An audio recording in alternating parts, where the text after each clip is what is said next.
ये है UPSC mains 2024 से 10 मार्क्स के लिए। What were the events that led to the Quit India movement? Point out its results. चलिए इसको ब्रेक डाउन करते हैं। पहले वो इवेंट्स जिनके कारण क्विट इंडिया मूवमेंट शुरू हुआ, क्या थे वो मेन फैक्टर्स? देखिए, सबसे पहला फैक्टर तो था इंडियन नेशनलिज्म का लगातार बढ़ना, खासकर 1930s और 40s में। लीडर्स जैसे गांधी, नेहरू, सुभाष बोस, इन सब का बड़ा रोल था। और सिविल डिसोबीडियंस मूवमेंट ने पहले ही लोगों को ब्रिटिश रूल के खिलाफ मोबिलाइज कर दिया था। हाँ, वो एहसास कैसा रहा होगा जब इतने सारे लोग एक साथ एक कॉज के लिए आते हैं? वो यूनिटी कितनी पावरफुल लगी होगी ना? बिल्कुल। और फिर आया वर्ल्ड वॉर 2 का इम्पैक्ट। इंडिया को बिना पूछे, बिना कंसेंट के वॉर में शामिल करना, इससे रिजेंटमेंट बहुत बड़ा। याद है 1939 में कांग्रेस मिनिस्ट्रीज ने इसके प्रोटेस्ट में रिजाइन कर दिया था। वो एक बहुत बड़ा साइन था डिससैटिस्फैक्शन का। राइट। फिर आया क्रिप्स मिशन 1942 में। ये फेल क्यों हुआ? सोर्सेज बताते हैं कि इसने सिर्फ पोस्ट वॉर डोमिनियन स्टेटस का एक वेग सा प्रॉमिस दिया, फुल इंडिपेंडेंस नहीं।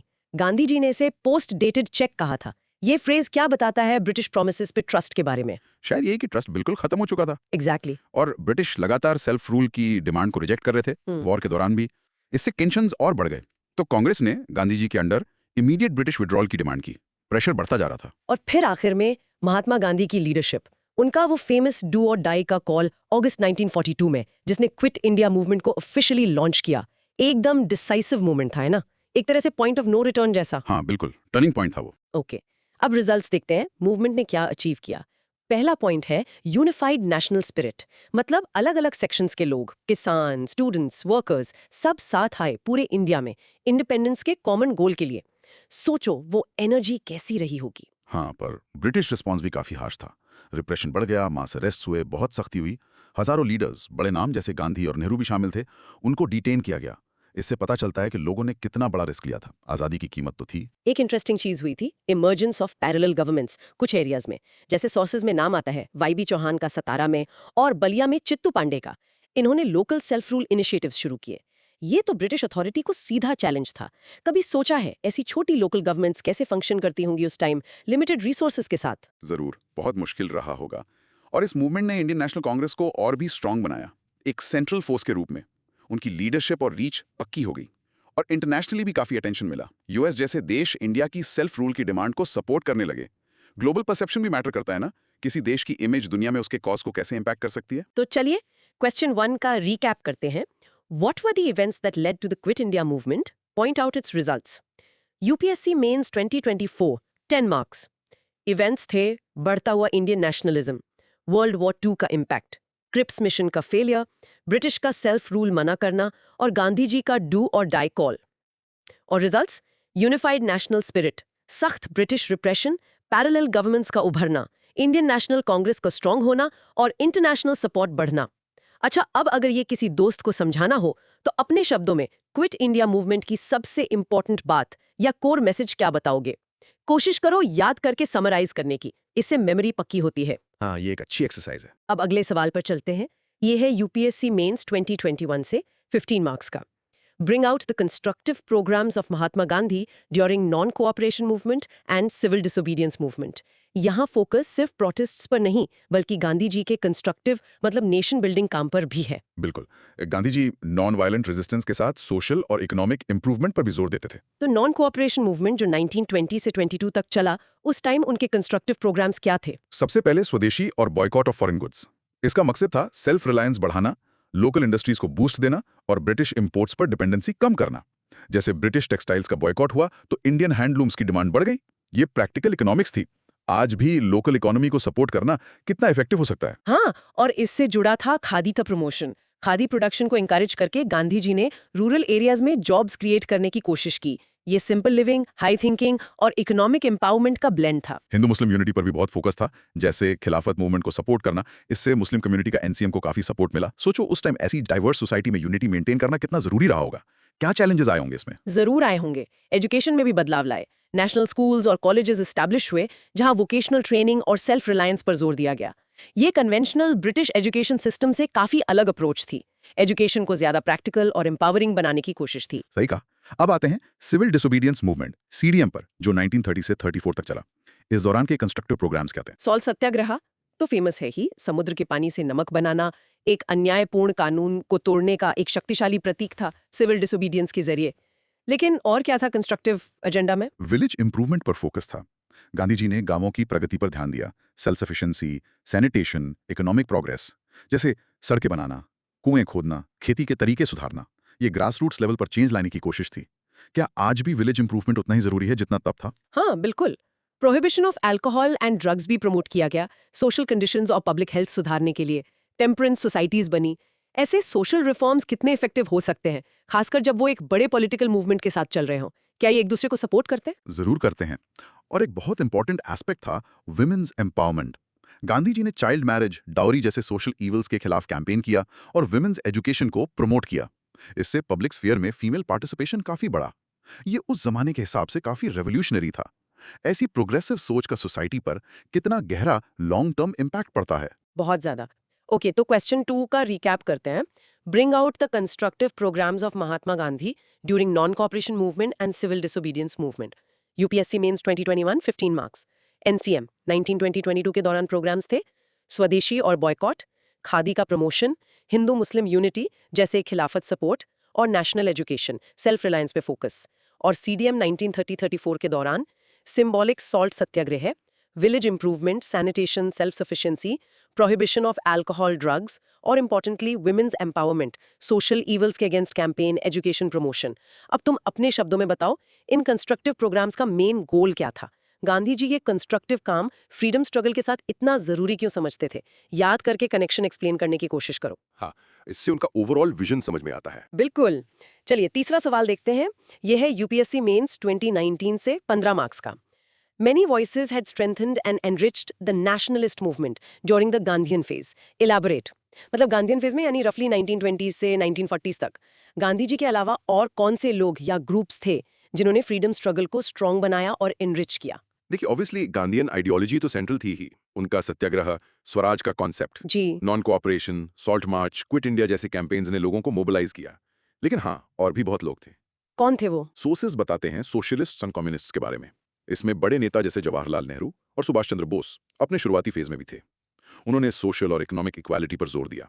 इससे वर्कर्स, पेजेंट्स, इंटेलेक्चुअल्स जुड़े। स्ट्रगल में एक अलग डायमेंशन आ गया। एक ही गोल के लिए कितनी अलग अप्रोचेस हो सकती हैं, है ना? और हर अप्रोच अलग सेक्शन को अट्रैक्ट करती है। फिर आते हैं रेवोल्यूशनरी नेशनलिस्ट्स जैसे भगत सिंह और चंद्रशेखर आजाद। उनका अप्रोच अलग था, आर्म स्ट्रगल का। उन्होंने यूथ को बहुत इंस्पायर किया, एक सेंस ऑफ अर्जेंसी और सैक्रिफाइस लाया मूवमेंट में। ये दोनों अप्रोचेस, नॉन वायलेंट और रेवोल्यूशनरी, कैसे इंटरैक्ट करती होंगी? क्या वो एक दूसरे को कॉम्प्लीमेंट करती थी या कॉन्ट्रडिक्ट? ये कॉम्प्लेक्स सवाल है। शायद दोनों ने अपने तरीके से प्रेशर बनाया। फिर विमेंस पार्टिसिपेशन भी बहुत क्रूशल था, जैसा हमने पहले भी बात की। लीडर्स जैसे सरोजनी नायडू, कमला नेहरू, अरुणा आसफ अली, इन सब ने कैंपेन्स में इंपॉर्टेंट रोल निभाया। उनके इन्वॉल्वमेंट से ना सिर्फ मोबिलाइजेशन बढ़ा, बल्कि विमेंस एम्पावरमेंट और जेंडर इक्वालिटी का मैसेज भी गया। आधी आबादी को मोबिलाइज करना कितना सिग्निफिकेंट रहा होगा। बहुत ज्यादा। और फिर आइडेंटिटी बेस्ड मूवमेंट्स भी थे, जैसे बी आर अम्बेडकर ने दलित्स के राइट्स की बात की और ऑल इंडिया मुस्लिम लीग ने मुस्लिम इंटरेस्ट की। इन मूवमेंट्स ने सी को मोबिलाइज किया, पर साथ ही इंडियन पॉलिटिकल लैंडस्केप की कॉम्प्लेक्सिटीज और इंटरनल डाइवर्सिटीज भी हाईलाइट की। एक बड़े नेशनल मूवमेंट में इन अलग अलग पर्सपेक्टिव्स, इवन कन्फ्लिक्टिंग इंटरेस्ट्स को एक्नॉलेज करना कितना जरूरी है एक कंप्लीट पिक्चर के लिए? बहुत जरूरी है, तभी पूरी कहानी समझ आती है। तो क्वेश्चन 3 का रिकैप करते हैं। Many voices had strengthened and enriched the nationalist movement during the Gandhian phase. Elaborate. UPSC Mains 2019 15 marks. Gandhian phase में मूवमेंट को इनरिच किया ना सिर्फ गांधी जी की आइडियोलॉजी ने, सत्याग्रह, स्वराज, मास मोबिलाइजेशन, बल्कि इन वॉइसेस ने भी। सोशलिस्ट एंड कम्युनिस्ट जैसे नेहरू, बोस, जिन्होंने सोशो इकोनॉमिक इक्वालिटी पर जोर दिया। रेवोल्यूशनरी नेशनलिस्ट्स जैसे भगत सिंह, आजाद, जिन्होंने आर्म्ड स्ट्रगल एडवोकेट किया और यूथ को इंस्पायर किया। महिलाओं की क्रूशियल पार्टिसिपेशन, लीडर्स जैसे सरोजनी नायडू, अरुणा आसफ अली, जिससे मोबिलाइजेशन बढ़ा और जेंडर इक्वालिटी हाईलाइट हुई। और आइडेंटिटी बेस्ड मूवमेंट्स जैसे अंबेडकर दलित्स के लिए, मुस्लिम लीग मुस्लिम्स के लिए, जिन्होंने स्पेसिफिक कम्युनिटीज को मोबिलाइज किया और इंडिया की कॉम्प्लेक्सिटीज को रिफ्लेक्ट किया। अगर इसको समराइज करना हो तो कैसे कहोगे कि इन डाइवर्स वॉइसेस ने मूवमेंट को इनरिच किया? हर ग्रुप ने क्या स्पेसिफिक वैल्यू या डायमेंशन ऐड किया? याद करने की कोशिश करो हर ग्रुप का की कंट्रीब्यूशन। हाँ, इनरिच शब्द यहाँ बहुत मीनिंगफुल है। चलिए चौथा सवाल लेते हैं। ये भी यूपीएससी मेंस 2019 से है, 15 मार्क्स के लिए। Assess the role of British imperial power in complicating the process of transfer of power during the 1940s. यहाँ फोकस इस बात पर है कि ब्रिटिश पॉलिसीज और एक्शंस ने 1940s में पावर ट्रांसफर को स्मूथ बनाने के बजाय और मुश्किल कैसे बना दिया। हाँ, ये एक इंपॉर्टेंट पर्सपेक्टिव है। सबसे पहला पॉइंट तो है British divide and rule policy. Sources कहते हैं इस पॉलिसी ने कम्युनल टेंशन्स को बढ़ाया, खासकर हिंदू मुस्लिम्स के बीच। इससे एक यूनाइटेड और पीसफुल ट्रांसफर ऑफ पावर पर नेगोशिएट करना बहुत मुश्किल हो गया। एक पॉलिटिकल स्ट्रेटजी के कितने डिस्ट्रक्टिव लॉन्ग टर्म कॉन्सिक्वेंसेज हो सकते हैं, इसका ये एक बड़ा एग्जाम्पल है। डिवीजन को पॉलिटिकल टूल की तरह यूज करने के क्या खतरे होते हैं। बिल्कुल। फिर क्रिप्स मिशन का फेलियर 1942 में, जिसके बारे में हमने बात की, उसके फेल होने से ब्रिटिश अथॉरिटीज और इंडियन पॉलिटिकल लीडर्स के बीच मिसट्रस्ट और गहरा हो गया। जब नेगोशिएशंस फेल होते हैं तो क्या होता है, अक्सर पोजीशंस और कठोर हो जाते हैं, है ना?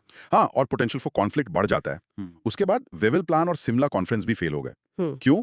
मुख्य रूप से रिप्रेजेंटेशन और अलग अलग कम्युनिटीज के बीच पैरिटी पर डिसएग्रीमेंट्स के कारण। नतीजा, पावर ट्रांसफर प्रोसेस में और देरी हुई। ऐसी डिलेज से यूजुअली टेंशन्स कम होते हैं या और भड़कते हैं? अक्सर भड़कते हैं। नेक्स्ट आया कैबिनेट मिशन प्लान 1946 में। इस मिशन ने एक फेडरल स्ट्रक्चर प्रपोज किया था, वीक सेंटर के साथ और प्रोविंसेस को काफी ऑटोनॉमी। लेकिन इस पर भी कंसेंसस नहीं बन पाया मेजर पार्टीज के बीच। प्लान पर डिसएग्रीमेंट्स आखिरकार बड़े पैमाने पर कम्युनल वायलेंस का कारण बने।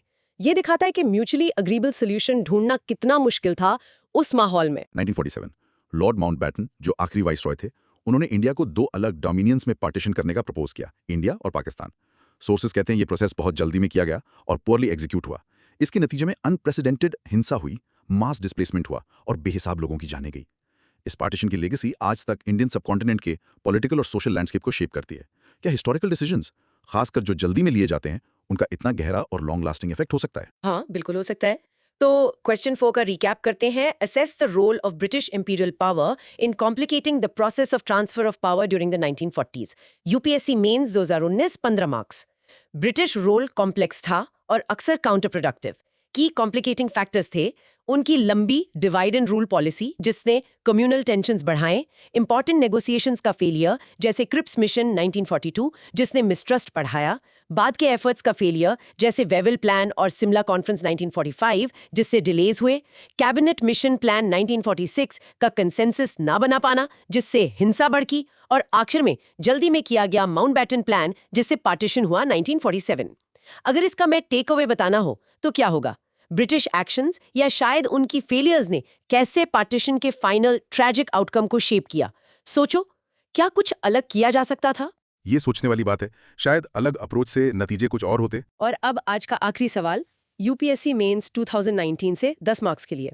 Examine the linkages between the 19th centuries Indian renaissance and the emergence of national identity. मतलब 19th सेंचुरी में जो सोशल, रिलीजियस और इंटेलेक्चुअल अवेकनिंग हुई, जिसे इंडियन रेनेसांस कहते हैं, उसका नेशनल आइडेंटिटी बनने से क्या कनेक्शन था? हाँ, 19th सेंचुरी एक इंपॉर्टेंट दौर था सोशल, रिलीजियस, इंटेलेक्चुअल अवेकनिंग का। सोर्सेस कहते हैं इसने इंडिया की नेशनल आइडेंटिटी की नींव रखी। कैसे? क्या थे वो कनेक्शंस? पहला लिंक था social and religious reform movements. 19th century में बहुत से मूवमेंट्स हुए जिनका एम था सोशल इवल्स जैसे कास्ट डिस्क्रिमिनेशन, सती और दूसरी हार्मफुल ट्रेडिशंस को खत्म करना। रिफॉर्मर्स जैसे राजा राम मोहन रॉय, ब्रह्मो समाज के फाउंडर, और ज्योतिराव फूले ने इन एफर्ट्स को लीड किया। ऑर्थोडॉक्सी को चैलेंज करके और रैशनलिज्म को प्रमोट करके इन मूवमेंट्स ने अलग अलग ग्रुप्स में यूनिटी बढ़ाई और इंडियन कल्चर में प्राइड फील करवाया। इससे नेशनल आइडेंटिटी बनी। सोशल रिफॉर्म पॉलिटिकल अवेकनिंग का रास्ता कैसे बन सकता है?